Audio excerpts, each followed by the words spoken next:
Some of you on the comments on the previous video have mentioned computer systems, some experimental ones that were once built, working on a base 3 basis rather than base 2. Sometimes a base 3 number, either 0, 1 or 2, following on from bits, is called TRITS, because a base 3 system, some textbooks call it trinary, some textbooks call it ternary, but it's the same thing. It's a base 3 system. Now here's the magic thing.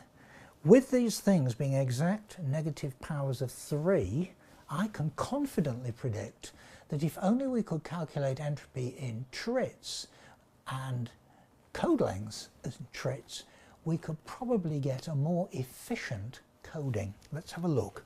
We can do this probably quite quickly now. But if you're doing it base 3, the rule now is you combine the 3 rightmost probabilities all in one go. And the 3 rightmost things are 1/9, 1/9, 1/9. So I'm getting here a trinary or ternary tree, not a binary one. 1/9, 1/9, 1/9, combine them all into 1/3. Go to those. And then, if you're combining in 3s, well, you've got a third, a third, a third. Easy. Third, third, third. Probability 1.0, good. Now, here's a clever thing. What you now do in labeling your branches, of course, is if you go left, label it 0. If you go down the middle, label it 1. If you go to the right, label it 2. And then as you recursively descend down this, you're on a 2 now. If you then go to the left, you append a 0.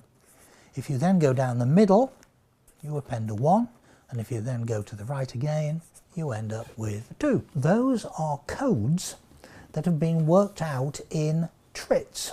I can then tell you this 0 is for cod, the code 1 is for the catch of bass. Tuna, shark and barracuda effectively in sequence become 2-0, 2-1 and 2-2 in TRIT codings. I have now calculated my entropy as being the sum over these 5 states minus pi log to the base 3 of pi. I worked it out in logs to the base 3. So the answer comes out in TRITS. And it's 1.33 TRITS.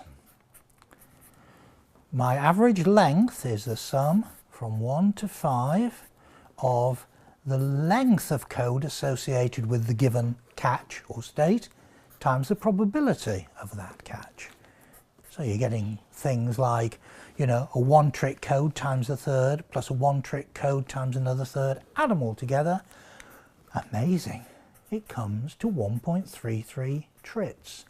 Because of the nature of these probabilities, they map into being whole numbers of TRITS needed.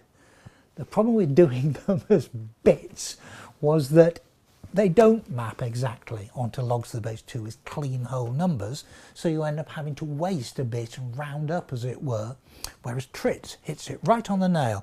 Look at this, efficiency is 1.33 over 1.33, it's 100%. However, the word of warning, I think I ought to say, is someone's going to say, hey, look, that's fantastic. You've got 1.33 TRITS of entropy, you've got 2.113 bits of entropy of the same thing. Why not use TRITS all the time? You've lowered the entropy. No, I haven't. It's just using different units. And the way to think of this is something like the following. The amount of information is constant, but you can measure it in different units. It's a bit like having a 1 kilogram bag of sugar. The 1 kilogram bag of sugar is an amount of sugar. If I choose to, I could revert back to imperial units and say it's actually 2.2 pounds. And of course, those of you in North America who still use the imperial system will say, hey, I'd like that in pounds and ounces. So yes, it's 2/10 of 16 ounces, which is 3.2. And yeah, so it's 2 pounds and 3.2 ounces. So if you want it totally in ounces, 2/16 of 32, it's 35.2 ounces worth of sugar, but it's still the same amount of sugar. That hasn't changed at all. Same thing here, 1.33 TRITS of information is the same amount as 2.113 bits. So you're not winning out in beating entropy, but where you are winning out here is being able to get your average code length down.